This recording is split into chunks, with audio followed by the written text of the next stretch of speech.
Tuesday, 11:08 a.m. And I'm Tony, so it's Tuesdays with Tony. I hope you all had a fun and relaxing and safe 4th of July. The 4th landed on my show, so I decided, you know what, we'll just let America have her birthday, and I'll just do the show another day. So I got a week off there without the show. But yes, I'm glad you're all back here listening, and the discussion always happens after the 4th, of course, maybe a little bit before. But we all talk about fireworks now, right? I heard Jay Thomas' show yesterday, and they were talking about the fireworks and, should it be legal, should it be illegal? And I think most of you know that here in the city of Fargo, it is illegal to shoot off fireworks. You can buy them, outside the city limits, and I don't know what the rules are out there about shooting them off, but here in the city, it is not legal. Of course, people do it. We all know that. We can all see it. We can all hear it. In West Fargo, it is legal to do so. You can buy them and shoot them off there right in the city limits. And people do. And every year, of course, there are complaints, right? People are doing it too late because there are rules. It's not a free-for-all. I think you got to be done by midnight or something like that. And usually people go a little bit past midnight, and then people complain. And so because people complain, West Fargo, at their city commission meeting yesterday, had the fire chief come in and say, hey, we've received complaints. We think we should revisit the ordinance to make this illegal again here in West Fargo. And it's not been legal that long in West Fargo. I think 5, 6, 7 years, however long it's been. It's been legal there. The one thing that gets left out, I think, way too often with these debates is the ordinance effective? Okay? It's not about making it illegal or legal in my mind. It's, are people following the rules? And they're not, right? Here in the city of Fargo, we get hundreds, 150, 170, 200 complaints every 4th of July weekend about people shooting off fireworks. And that's just the ones that are reported, There are obviously dozens more that just do it and don't get reported. Okay? It's illegal here. In West Fargo, they have people complain because it's usually, they're breaking some sort of rule within the rule. It's legal, but, they're doing it too close to my house, or they, dropped a firework in my property, or they're doing it too late or something like that. So people automatically say, well, let's just make it illegal, and no one does it then. Okay? Okay, guys, we're just done. We're not going to do it anymore. No more fireworks. And then the next 4th of July comes around, the weekend comes around, and everyone's shooting fireworks off at the exact same rate, if not more, than they did when it was legal or illegal or otherwise. So what are we doing here? The current ordinance in the city of Fargo states that the police, if they're called, will respond to that call. It's not going to be a high priority, folks. There's other things going on. Injuries, real crimes, domestic assault or whatever. There's a lot more things out there that our cops are responding to, more important than fireworks. So after an hour or two, after that report of a firework going off in your neighborhood comes in, the cop will drive through your neighborhood and either not see anything and just continue on his way, call it in and say, yep, we didn't see anything, next call. Or let's say that they do see you. You're still there somehow, 2 hours later, lighting off fireworks willy-nilly in the city of Fargo. What does that cop do? In general, that cop will walk up to you and say, hey, folks, this is not legal. You need to get out of here, wrap it up. And if you do, nothing's going to happen. Okay? And people generally will say, oh, I didn't even realize it was illegal or whatever. And they'll carry on their merry way. Or they'll go to West Fargo or somewhere else. Okay, now that cop gets back in his car, drives away, goes to the next call.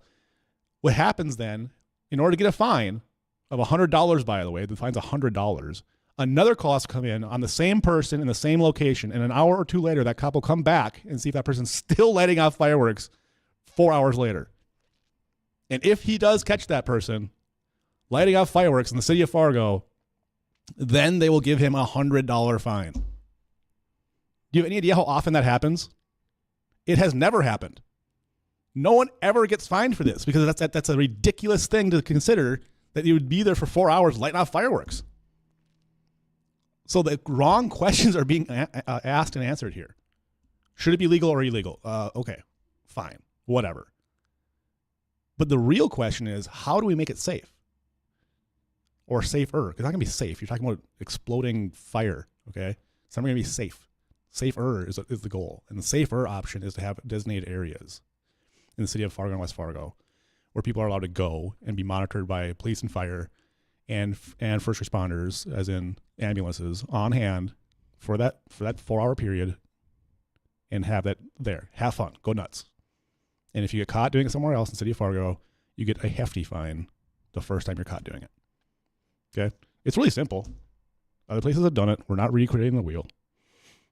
But if you want to be part of the show and give your opinion, 701-293-9000. Email studio@WDAYradionow.com. This is Tony Gehrig, Tuesdays with Tony. I do have a guest today.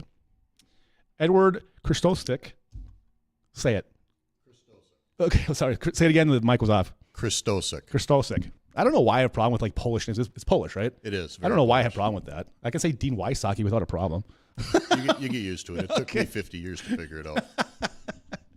In fairness, the mayor still says my last name incorrectly, Gehrig, which is obviously German. But, Ed, you ran for city commission in the year 2020. I did. You didn't win. That's okay. Probably run again someday, I hope. You had a good platform, I thought. You're fiscal conservative and kind of letting people do their own thing. And you had plans to lower taxes in different ways, and I appreciated all that. But the real reason I have you on the show today, above and beyond the fact that you have experience in local government, is that you were an FFL holder here in the city of Fargo, or you still are. So why don't you just tell people a little bit about you and a little bit about your experience, and then this we'll jump into HB 1340 after the break. So we only have a couple minutes here, but let people know who you are, why you're here, and we'll talk about the issue at hand. So I'm a resident of Fargo, and for a number of years I've had my FFL license, which up until recently the ATF really hasn't enforced within the city, because the city has an ordinance that says you can't sell guns and ammunition out of your home as a home-based business. So what's the FFL? I'll just tell people what that is. Federally licensed firearms dealer. It's the actual acronym is Federal Firearms Licensee. There you go. So I was operating out of my home for a number of years, and then I came up for renewal one time, and the ATF decided that they're going to start enforcing this ordinance that the city of Fargo has. Right. So they denied my renewal, basically, which means I had to go out and get a storefront location or a commercially zoned location, Sure. which I did, and that's what I'm operating out of now. And I've been fighting the city on this for a number of years because they're going against state statute. And we've recently had the state statute changed, worked with some legislators. Yep. And got it rewritten, took all the gray area out, and basically took away the city's ability to say we can't do this anymore. And of course, now the city is pursuing legal action against the state to fight this law, House Bill 1340, which has been passed into law. It passed state, Senate, and made it across the governor's desk without veto, and it is state law now. Yep. Okay, so when we get back from the break, we'll dig into more of that. We'll talk about the story more and kind of flesh it out about how this came to be and why all of a sudden your license went away and didn't get renewed, and what the city was supposed to do, what they did do, what the state tried to do, and what they are doing now. And I think people will appreciate that story because it's still an ongoing thing. It's not been resolved. It's not going away. It's not going away.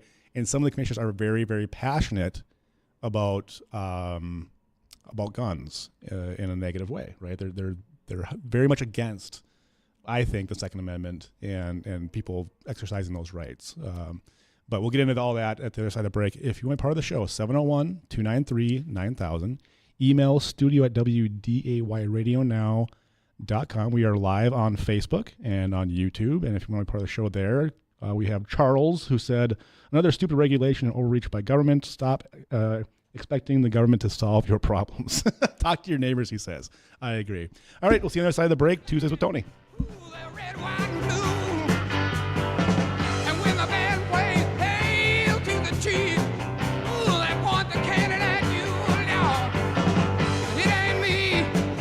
It ain't me. I ain't no senator's son.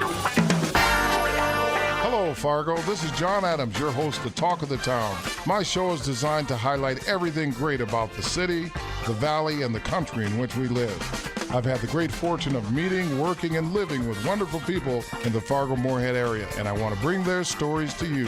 Human interest stories, sports, timely topics that affect all of us in the Red River Valley. Talk of the Town with John Adams. Tune in for positivity and fun. Is your vehicle ready for summer travel?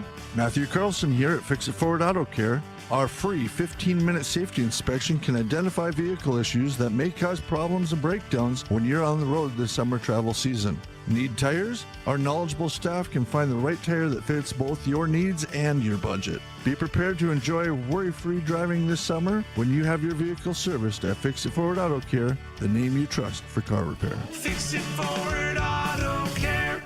Hey, Ronnie, grilling season finally here this weekend. I'm going to sit on my deck with a cold beer and watch Alex grill some meat. Speaking of meat, Jay, our great friends from Meats by John and Wayne will be giving away a meat bundle this Thursday on your show. All you have to do is listen for the call-in song. Cheeseburger in paradise.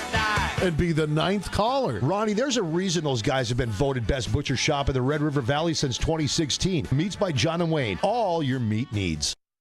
Have you Googled yourself lately? Are there negative posts from an ex-employee or from a former client? Maybe an outdated news article or sensitive personal information about your family? Search engines don't always get it right. For right or wrong, it's your reputation on the line. That's where Reputation Defender by Norton comes in. One of the most trusted names in online reputation repair, Reputation Defender has been fixing people's search results for over 15 years. Their cutting-edge approaches help you to wipe away unwanted information in your search results. They also promote the good stuff so that it rises to the top, helping you put your best foot forward. Your good name is too valuable to leave to the whims of a Google algorithm. Take control with Reputation Defender. You can start by getting your free reputation report card at reputationdefender.com or call 800-401-6681 to speak to an expert. That's 800-401-6681. Solving mysteries is hard. Streaming them isn't. We need to know what happened. There's someone else pulling the strings here. This month, get in touch with your inner detective and stream the best selection of British mysteries during Mystery Month on BritBox. That is interesting. Watch entire series of fan favourites, including the newest seasons of Luther, Silent Witness, Father Brown, Vera, and more. My lips are sealed. No one does mystery like the Brits. Start streaming now with a free trial at BritBox.com. Pucklet Chevrolet Buick GMC in Valley City makes it easy to find your next Chevrolet Buick GMC or pre-owned vehicle by offering a great selection at our best prices possible. Baby, you're a firework. Come on, show Nice job, Jacob. I like it. Make him go. Welcome back to Tuesdays with Tony. We were talking fireworks, so Jacob threw that in there. I suppose that was an easy kill. All right, if you want to be part of the show, 701-293-9000. Email studio at wdayradionow.com. We are on Facebook Live. We're on YouTube, so be a part of all that. We're here with Edward Krstosik. He is a Fargo resident. He ran for City Commission and did not win, but he's still active.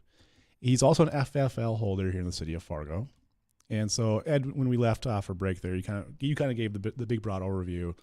But tell people more specifically what you did. Like, what did you do when you had a license out of your home? What did that look like on a daily basis? Primarily, with my license, what I do is mostly transfers. Mm-hmm. I don't carry an inventory of firearms or things like that. I'm not out here trying to be shields. And, sure. And the FFL dealers that are operating in Fargo are not trying to be that way. Right.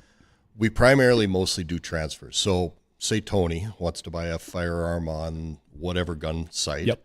It has to legally be shipped to a federally licensed dealer. Mm-hmm. I instigate the paperwork, the background checks. I charge a fee to do it, and people would come to my home to get that done. And that's essentially what I do is all firearms transfers, background checks. Now, I do have a certain portion of my clientele that will come in and they want to sell a gun to their neighbor. Sure. And they want to relinquish the responsibility of that sale. Sure. So then we do the background check, and it's on the FBI. Because they don't need to do that, right? I mean, it's not required, but if you want a warm fuzzy over the deal, that's what they do. Well, I can tell you, I sold a handgun, privately to another person, and we did not do it with an FFL. We did it privately between the two people. Mm-hmm. And I got a call some years later from the Fargo Police Department saying, "Do you want your gun back?" Because we just captured this person and they were using it in the commission of some sort of crime. You know what I mean? That was very off-putting, I got to tell you. It is. And I said, I do not want that gun back, and you can do whatever you want with it because it's not mine anymore. I sold that years ago. So when you do a private transfer sale like that, and it can only be done with North Dakota residents, or in Minnesota, it has to be Minnesota residents, you are shouldering the burden of the responsibility for selling that firearm to a responsible person. Right. However, if you go through an FFL and they're doing the background check, that responsibility now falls on the FBI, who has said, okay, you can go ahead and transfer that. What kind of volume are we talking here at? Are you doing 20 people a day? Are you making hundreds of thousands of dollars a year in this? 2 a month. Okay. Is what I do. Yep. Okay. So it's enough to maintain my license, and it's enough to make a little bit of a profit to cover the cost. And I'm doing it as a service because as a responsible citizen, I don't want guns getting in the wrong hands of people. I have kids. Sure. They're in school. I get it. Yeah. And I'm doing it more as a service to give people a chance and an opportunity to do the background check correctly. And there may be a time when you can't find what you're looking for here locally in town, and you have to order it, and that's the only way to get it done. The ordinance City Fargo has, it's only you can have like 7 a month or something. I mean, it's not a lot of people. Even the ordinance itself, when you are allowed to have a store out of your home or let's say you sell candles, whatever, you cut hair. So the city ordinance in that respect is you can't have more than 7 customers a week through your doors. A week, gotcha. You can't put a big sign up in your front yard. You cannot interfere with traffic or parking or anything like that. So there's already an ordinance restricting home-based businesses as a rule. Sure. Not just FFLs. But the city took it one step further, and this ordinance has been in place for years. Like I said earlier, it's just the ATF decided they were going to start enforcing it. But the rule or that ordinance has gone one step further and says you can not only have so many customers a week, but you can't run a dog boarding business, you can't run a mortuary or a dispatch center, and you can't sell guns and ammunition out of your home. Right. So that's important. That's going to be my next step to talk about was there are certainly things that we have outlawed in City Park. A lot of them I think people would say that make sense, right? You don't want a strip club next to your house, right? Exactly. The John, who owns the maintenance center in North Fargo for car to maintenance, he had to close because of that ordinance, right? We could all go back and forth on that one and how that was handled, but that is something that's out there. And then, yes, you're right. They did add the guns to it. What was the logic? Do you know what the argument is that why they added that to it? Because it hadn't always been there. That was a relatively new thing they stuck in there. It was brought in early 2000s. I don't know the logic verbatim because we've changed city commissions a couple of times since then. But the only thing that I can tell is people have this misguided belief that somehow or another having an FFL in your neighborhood is unsafe, and it's simply not. We're not the ones to worry about. We've had the background checks done. To get my license, just so you understand what it is, to get my license, I had to send in 2 copies of my fingerprints. I had to send in 2 passport quality photos. I had to fill out the paperwork in quadruplicate, one of which went to the chief law enforcement office here in Fargo, so they know I've got an FFL license. Then several weeks later, after a very extensive FBI background check, I got my license. Why would you be worried about me? I'm not the problem. Right. The guns are in the neighborhood. Your neighbor has them, and they're not licensed for anything. They're just legal to own. Well, frankly, I'm the problem. Like when I sold that gun without an FFL, that's what happens if you don't have FFLs available. Absolutely. And if they're not affordable, people will just sell them privately, and then that background check doesn't happen. A lot of those things of just, hey, just making sure that's a good person you're selling it to. Now with mine, we signed a contract with each other, right? Saying here's the serial number and here's the date we did this and here's my ID and here's yours, and we all agreed that everything was on the up and up. But yeah, getting that phone call was not what I wanted to have happen from the Fargo Police Department. So when they were first initially talking about this ordinance and possibly repealing it, one of the arguments was, well, if I was a neighbor and I had you next door to me, I wouldn't want to see a guy leaving your home with a firearm. That's ludicrous, because even if that guy goes to a storefront location, he still has to bring that firearm home, which is, oddly enough, in a neighborhood. If I'm going hunting, I never thought about that. If I'm going hunting, I am leaving my house with a firearm. Sure. If my friend wants to borrow a shotgun to go shoot pheasants and I borrow him a shotgun, it's no different than if he comes to my house to buy it or to borrow it. So it's really kind of a ridiculous thing. If you go to any retailer and purchase a firearm, you have to take it home at some point in time, and it's going through the neighborhood. It's kind of a silly thing. So what's the difference if they're buying it from me in my home, or if they're buying it from my storefront location or my commercial location, or buying it from Fleet or Shields? I totally agree. And that makes total sense. But the other thing is you can't just carry the gun out, right? It has to be cased up somehow, right? Well, in the city of Fargo, that's a law. Yeah. So unless you have a concealed carry license in the city limits of Fargo, your firearm has to be unloaded and cased. Now, North Dakota now has permitless concealed carry, where if you're a resident, you can conceal carry, but that's concealed. Right. That's not open carry. If I bought a rifle from you, I couldn't just walk outside with it and throw it in my front seat of my car. And it's a pretty poor representation of what you think of my character. If you do actually believe that I'm going to allow somebody to leave my home, load up, and start shooting up the neighborhood, that's not going to happen.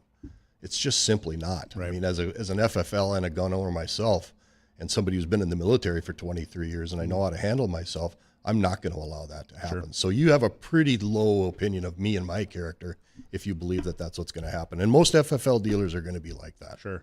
All right, Ed, hang out with me for a little bit. We got Dean Wysocki on the other side of the break. We're going to talk about why it's so dang hot outside. And we broke a record, apparently. Apparently, this last 4th of July was the hottest day ever, like in the world. It was warm. Yeah, so, and that's what they're saying, though. It was the hottest day ever. So in recent history. I'll vouch for that. We're going to talk to Dean and ask him about that. And then we will finish the story, I promise, about where we're at with this FFL struggle, what the state representatives did twice to try to remedy this problem, and what happened in court when the city of Fargo fought this the first time. So if you want to be part of the show, 701-293-9000.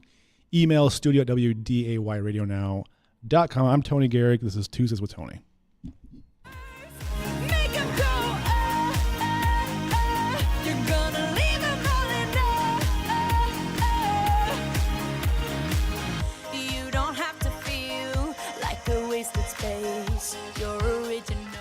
Mostly cloudy skies for this afternoon. Can't rule out an isolated shower or two. Highs right around 70 with northeast winds at 5 to 10. Tonight, cloudy skies and a few isolated showers possible. Lows in the mid-50s. And for Wednesday, scattered showers and a few thunder showers, especially the central and southern valley, with highs around 70. Then we'll warm things up to near 80 for Thursday and Friday, with a slight chance for an isolated storm on Thursday. From the WDAY Skywatch Weather Center, I'm Chief Meteorologist Dean Wysocki.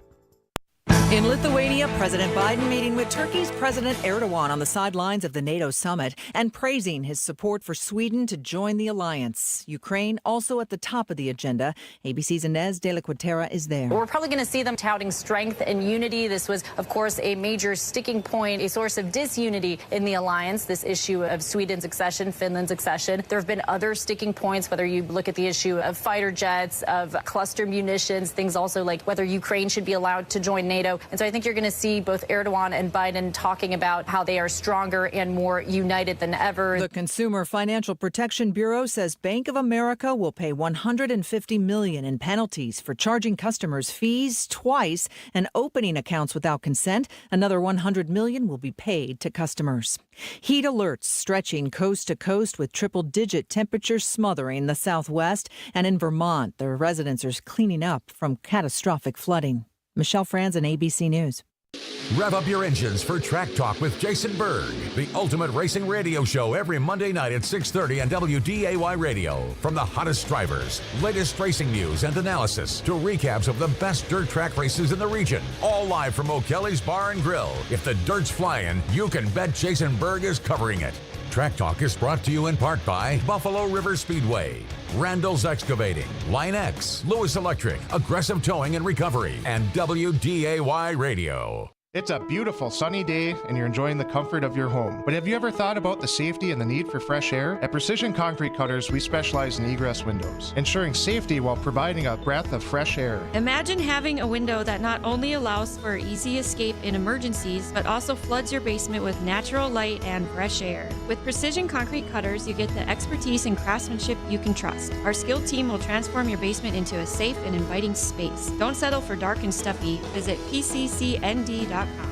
Lakeland General Store, the area's #1 flow dock and lift dealer, and they have inventory in stock. No more shortages. Flow docks and lifts are simply the best, featuring an exclusive easy level system that makes raising and lowering a breeze, an effortless install and removal. Check out the new Alumigrain chestnut docks, all the benefits of aluminum with the beautiful look of wood. Lakeland General Store, the area's #1 flow dock and lift dealer, has inventory in stock. Highway 59 Dunvilla or LakelandGeneralStore.com. Jay, you're a car guy, right? Oh, yeah. When your car breaks down, you want a towing company you can trust, right? Absolutely, Kelsey. I want a local company that's experienced, provides fast, reliable service no matter the situation, and available 24/7. Exactly. I'm Kelsey Lomsdahl, owner of Aggressive Towing and Recovery, family owned with 15 years of experience. A name you can trust. You may not need us right now, but when you do, there's only one name you need to know: Aggressive Towing and Recovery. Online at aggressivetow.com. As the sun sets on a warm summer evening, the family gathers around their brand new outdoor kitchen. The smell of sizzling steak and grilled vegetables fills the air. With its sleek design and top-of-the-line appliances, their outdoor kitchen from Valley Landscaping becomes a centerpiece of their backyard oasis. From weekend barbecues to intimate dinners with friends, this is the perfect space to create memories and savor the flavors of the season. Discover your own outdoor kitchen today at valleylandscaping.com. We're having a heat wave. There we go. You're on fire today. Hey. Welcome back to Tuesdays with Tony. I'm Tony Gehrig. I asked Dean Wysocki to come in here because I'm reading articles. You might regret this. I know. Well, I'm fine with it. In fact, if you want to be part of the show, 701-293-9000. Email studio at WDAYradionow.com. It seems funny to me that every time I bring up the weather or plants, I get the most interactions from people. And I guess that's just what we are here. Two most important things? Up in the Upper Midwest. That's just what we do here is weather and plants. But I asked you on because I'm reading articles about the 4th of July and how hot it was. I mean, we all felt that it was hot. I mean, we all get that. It's July. But so this is CNN. It says this week saw the hottest global temperature. Well, I'm going to stop you right there. I mean, I'm just saying. CNN, now you're speaking a different language. I'm just saying, this is what people are consuming, Okay. right? So there's a ton of people who trust CNN, right? Just like there's some people who trust Fox News or whatever else, right? And it says this week saw the hottest global temperature ever recorded, according to data from 2 climate tracking agencies. You go down the article, a couple paragraphs. It says this week's records are probably the warmest in over 100,000 years. How would you know that, Dean Wysocki? We haven't had okay. So this 4th of July felt like a scorcher. That's the reason. The reason is it was the hottest day on record for this planet. Right. And did they tell you how they gathered that data? Does it say in the article how that data was gathered? Later in the article, it says 1976 was the year that they started this. Was the hottest day ever conversation. So I'll let you take it from here. So they're going to leave out, again, they're going to leave out what they want to leave out. Right. I believe it was July 3rd and 4th. It was back-to-back hottest days, hottest days on the planet so far recorded by satellite data. Okay. They started recording the satellite data in 1994. So let's just say it was the hottest since 1994. Which is not that long because of satellite data. Right. Due to satellite data. Now, right, it's hot. But it says there 100,000 years. Yeah, so it's a lady being quoted by CNN. It's Jennifer Francis, senior scientist at the Woodwell Climate Research Center. Okay. And she says, it's like a quote, like at least 100,000 years, in quotes. And so that's the things that upsets me is they're making these outlandish claims. Well, you can do that through carbon dating. So when you're drilling ice in the Arctic, you can get a good idea of was there warming of the planet way back then. I mean, in terms of climate records, it only goes back to the 1800s from the National Weather Service, so globally. So, I mean, it's painful, isn't it? Man, was it the hottest? It probably was. I mean, I'm not saying it wasn't, but again, take it with a grain of salt. Sure. In terms of, all right, this is by satellite data, and it hasn't been confirmed from the National Weather Service. It'll never be. It will. You think so? Oh, yeah. Somehow. It fits the agenda.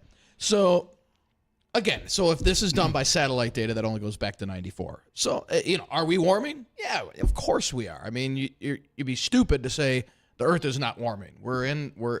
And so here's what I tell people. We're warming. The Earth is warming. Are we in a cycle where it's warming? Like, remember the 70s they were saying we were going to go into a mini ice age. And Sure. the 70s it was cold. I mean, those were some historically cold years. I remember I grew up in Chicago, and we had brutal winters back then. They don't anymore. So we were going into a mini ice age back in the 70s. And then, then it got to be, well, now we're, warming up again. So everything ebbs and flows. Are we in a warming cycle now? Absolutely. There's no way around it. Are humans responsible for it? Partially, sure. Is there stuff we can do to kind of curb it back a little? Some, but, nothing that's going to make an impact. I get sick and tired of these climate activists, especially now when it comes to ag, when it comes to the cow farts and stuff. I mean, come on. That's just going overboard. We were talking off air here. Remember back in the 90s when Al Gore, raised the alarm that the whole East Coast was going to be underwater due to global warming. That happened. I mean, it's got to fit the agenda. So I brought another article. I just pulled this off the Washington Post. Another reputable article. I said that tongue. I know. I'm with you. I'm still here. So the temperature soared up to 100 degrees in the Northwest Territories of Canada on Saturday. Hottest temperature ever measured north of 65 degrees latitude in the Western Hemisphere.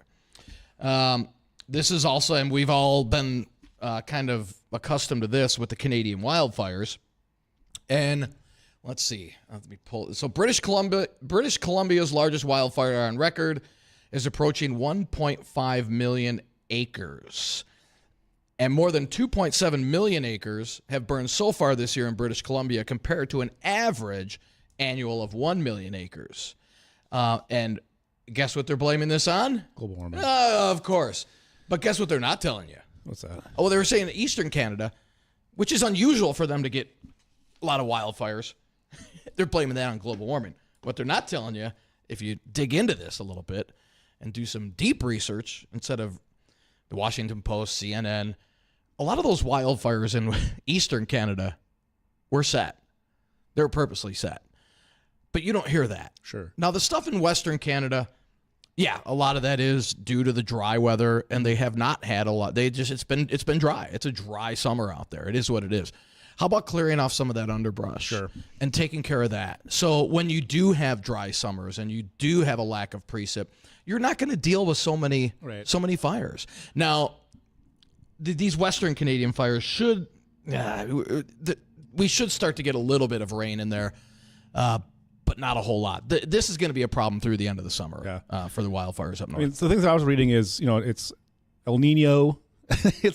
I'm wondering how much of these fires has an effect, and not because it's a hot fire, but because it's it's giving us some sort of effect that makes it warmer and keeps the heat down. I don't know. It's El Nino is part of it, but like El Nino is going to have an effect this year on hurricanes. It usually reduces the hurricanes in the Atlantic Basin. We'll see if that happens. I mean, we still have a ways to go in hurricane season through September, so we'll see how that pans out. But El Nino is part of it. If El Nino continues to strengthen, we very well may have a warm winter across much of the lower 48. But again, that's not set in stone, and I wouldn't bet on that either. But I think the whole point is the reason of the heat in Western Canada, the reason of the wildfires. It comes a little bit in the way of climate, but more so and there's a difference between climate and weather. There's a big difference. The weather pattern that is set up and has locked in, it just has all of Western Canada extremely warm and dry. Big ridge of high pressure. And that's responsible for a cooler than normal eastern part of the U.S., especially the Great Lakes and the Northeast. That's just how everything kind of balances out in nature. And that's the way just things are set up this year. But, again, if you're not meeting the agenda, and if anybody wants to argue with this, give us a call, 701-293-9000. For sure. I've worked in the media. I've worked in mainly TV for most of my career, and I see what happens behind the scenes. Yeah. And it's especially over the last 10 to 15 years. TV, media used to be non-biased, and the last 10 to 15 years, it's gone downhill. And I can give you a good example of at least why I think that's the case. With TV being run by major corporations, and they're not all the same. I would never lump them all together, but a lot of them, especially the national networks, TV typically does not pay very well for producers. And the producers are the ones who put together the show. They stack the show. So producers will usually come fresh out of college. What do we have in our colleges now? A very liberal stance. Sure. So I hate to use the word indoctrinated, but it is what it is. So these young producers are coming out of college. They're set to put the show together. And a lot of these anchors are supposed to read their scripts beforehand to make sure everything is accurate. And a lot of times they're too busy or they just don't have the time to. And so, the producers just, put this show together with all this liberal-based agenda. And I'll give you one example. So one of the anchors that I used to work with, very good friend of mine, and we were running this story, and we ran it at the 5 and the 6 o'clock news. And so I went to him after the 6 o'clock news. I said, that story we ran is totally, totally false. He's like, what do you mean? And so I called him back to the Weather Center, and I pulled up information on what this was about. And I said, we can't run this at 10. You can't allow that to happen. This is totally off base. He's like, wow. He's like, I don't know how I didn't catch that. And so he did. He pulled the story for the 10 o'clock news. And it's just it's stuff like that that continues to happen. And unfortunately, I think we've become used to it now. Yeah. But in kind of going back to the Earth temperature, yeah, we are warming up, and I don't think anybody can deny that. We are, but let's stop the agenda and let's do a little more research. Yeah. And dig deeper. If something looks that alarming, dig a little deeper. That's why I had you on. It's because I read all these and I'm like, this is doom and gloom. This is scary stuff. And they want you to be scared. Absolutely. So we have to run to a break here. Thank you, Dean Wysocki. Now you got me all fired. Yeah, buddy. We'll have you on again here soon. I'm shocked no one called in, but hopefully next time they do. Thank you, Dean Wysocki, for doing that. All right, folks. Tony Gehrig here. Tuesdays with Tony. We have one more segment with Ed Kristolstik, and we're gonna finish this conversation about the FFLs here, City of Fargo, where we're at right now, what's gonna happen in the future, and who's going to court. 701-293-9000, email studio at WDAYradionow.com. We'll see you on the other side of the break. She certainly can.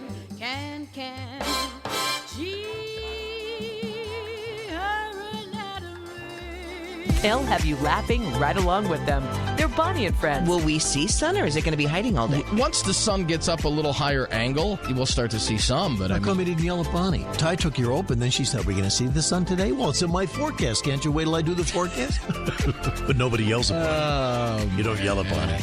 No, you don't. No. You don't make Mom mad. No, man. Not good. You'll get thumped. You don't mess with Iron Range chicks. No, see, you are a smart man. Bonnie and Friends. Catch them weekday mornings beginning at 5. In need of a reliable, durable building for your farm, business, man, or she shed? Look no further than Thor Buildings.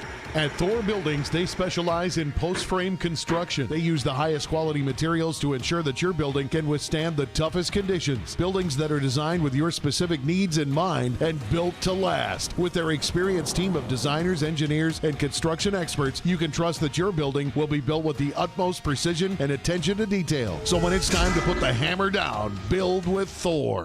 Well, just when you thought it couldn't get any better, Mike Lindell and MyPillow are launching the MyPillow 2.0. When Mike invented MyPillow, it had everything you could ever want in a pillow. Now, nearly 20 years later, he discovered a new technology that makes MyPillow even better, the MyPillow 2.0. It has the patented adjustable fill of the original MyPillow, and now with the brand new fabric that is made with a temperature-regulating thread. The MyPillow 2.0 is the softest, smoothest, and coolest pillow you'll ever own. And more more great news on the MyPillow 2.0. It has a buy one, get one free offer with promo code WDAY. Just go to MyPillow.com and click on the radio podcast square to receive the MyPillow 2.0 buy one, get one free offer. Just when you thought MyPillow couldn't get any better, MyPillow 2.0 gives you the best pillow around. Enter promo code WDAY or call 800-875-0644 to get your MyPillow 2.0s now.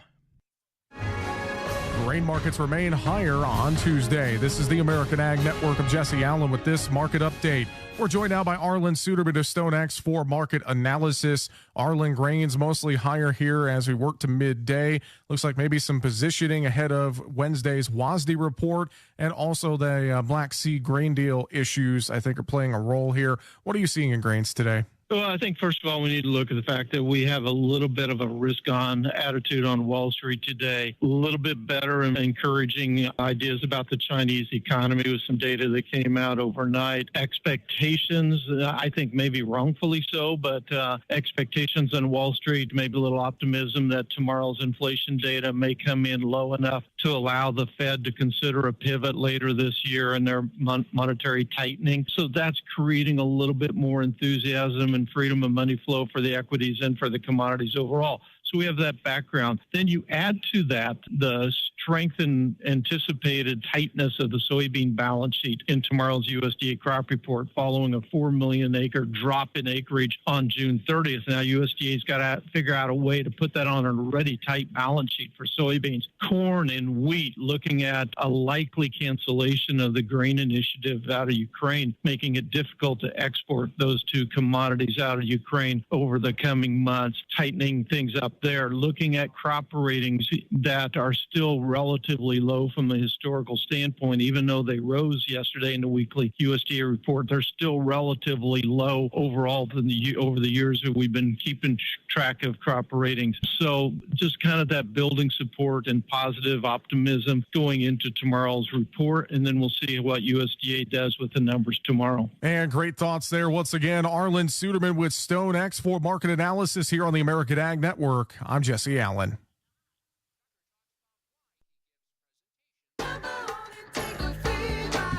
Welcome back to Tuesdays with Tony. This is our last segment here with Ed, the FFL holder here in the city of Fargo. Okay, so Ed, where do we sit now? We only got a few minutes here left in the show.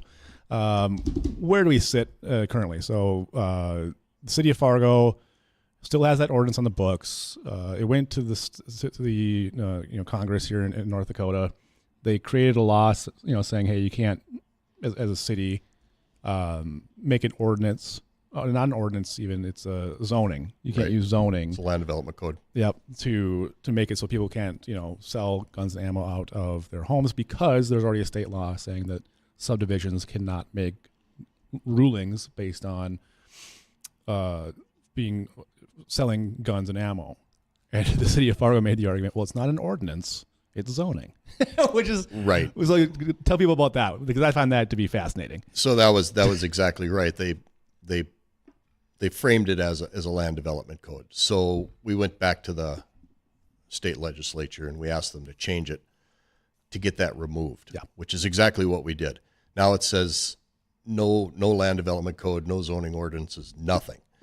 The previous time they actually took it to court and they won, because the judge, and this is the most ridiculous ruling I've ever heard in my entire life, said there is no state law that tells cities or tells the citizens they can have this business. So therefore the city's not being more restrictive because they made a law that doesn't exist on the books in North Dakota, which is silly. That's a stretch. It is a stretch, but they won in that respect. So then we went back to the legislature and we had them change everything, which they did. And like I said, it went across the governor's desk without veto, and it becomes law August 1st. So City Commission went into super secret G14 classified special commission meeting on the 28th of June. So they had an executive session, just sort of being clear. Yes, executive session, which they didn't tell any about. 24 hours in advance, I think, is what they have to do legally. Yep. Mm-hmm. And they did that. Yep. And then they did it at noon, so everybody could show up, right? And then they came out and they unanimously voted, all 5 members, to go ahead and pursue legal action against the state over House Bill 1340, which is the latest bill. They apparently think they have some ace up their sleeve that they can get away with this. And it it really just boils down to a complete and total frivolous spending of taxpayer dollars, because they're chasing a problem that simply doesn't exist. Well, I'll tell you, I was there on the commission the first time that this went, before it went to court, right? Mhm. And in the executive session, I'm not going to tell you exactly what was said, but I will tell you, and I think it's not going to be surprising to anybody, that they were all very much against allowing these sales of weapons, firearms, and ammunition in neighborhoods, because they were very, very afraid that it would increase crime in the city of Fargo. So if you're someone who truly believes that this or that removing this ordinance will increase crime, you can kind of understand where they're coming from, right? You can. So why is it such a bad idea? Because it's an unwarranted fear. It's unfounded. Chief of Police, Chief Todd, stood in front of the commission when you were a commissioner and said with all confidence, there are no crimes tied to the fact that an FFL dealer is operating out of his home. None. So it's an unwarranted fear. It's an unfounded fear, and it's based in nothing other than emotions and feelings, and this is surrounding one thing and one thing only. It's a purely anti-Second Amendment agenda. That's all it is. And any little step that they can take to make it a little more difficult, they're going to try. And unfortunately, we have a commission right now that is willing to work towards that agenda. Yeah, and I'll tell you, again, when I was there, when we had these conversations, and it's the same conversation because it's the same ordinance, it's the same state law, it's the same zoning discussion. It's just now the law has been changed and updated a little bit. But they would, a lot of times words like assault rifles would be or weapons, or these scary words would crop up during the conversation, and they would stare at you like, you want more weapons? You want more assault weapons in the city? Mm-hmm. It's like, having these FFLs isn't increasing the number of guns. It's not. They're going to get them regardless. Yes, and either they go through a background check like you do, or they go or do what I did and it's sold privately without a background check. So if you're for background checks and you're for more responsible gun ownership, you should want an FFL in every neighborhood in the city of Fargo. There are at least 4 storefront locations in town right now where you can go buy these things, and there's no restrictions on them. And citizens are buying them and taking them home. And it's the unfounded thought that I have 150 AR-15s in my gun vault, and I don't. Right, exactly. That's ridiculous. Right. It's just absolutely ludicrous. Well, we'll wrap this up. The city's going to sue the state. We'll see what happens. I truly believe that the state will win this time. The law was updated to specifically address Fargo's concerns. The number of FFLs that are privately owned in homes across North Dakota, more than 75% of the FFLs held in North Dakota are privately held out of people's homes, right? So all these sales happen right now anyway. And we're looking at Fargo saying, nope, but not in Fargo. So here's one more interesting little statistic that you can wrap up with. Of all the crimes and robberies that involve guns, 95% of them happen at storefront locations. Sure, absolutely. Because they're unmanned. Yep. The people at homes that are running these out of their homes, they've got security cameras. Yep. They're home most of the time. That's more protected than if you were at any storefront location. I've spoken to 2 ATF agents, and I asked them how many crimes happen at these home-based FFLs. He said, I don't know of any, for basically that same reason. All right, Ed, thank you so much. Keep us posted on if you get your home FFL granted to you in the near future. I will do. All right, thank you, sir. Thanks. All right, Jacob, looks like we have a caller, Mark, who has some sort of issue with his apartment. Mark, what do you got going on? We got just a minute or so left. Yeah, I want to make it quick. The complex decided they got to do this poo program thing or whatever, where they're going to charge me $50 to take a swab or whatever, because I have an emotional sport animal, a lab, and $10 a day after that if I don't comply. And I'm just wondering if they can actually do that. I'm not a lawyer, but I would say I would look at your lease and see what they got written in there, because I'm sure they've done this before. It doesn't sound like this is a new time for them. So, Mark, thank you so much for calling in and being part of the show and listening. All right, folks, that should wrap it up for Tuesdays with Tony. This coming week, we have some great guests. I'll have a lawyer on here in the city of Fargo, talk about some Supreme Court cases that have happened. We're talking about affirmative action. We're talking about the abortion ban, those type of things, and much, much more happening. Also, the mayor of Moorhead will be on in a couple of weeks, and many more guests. Tune in then, and we'll see you.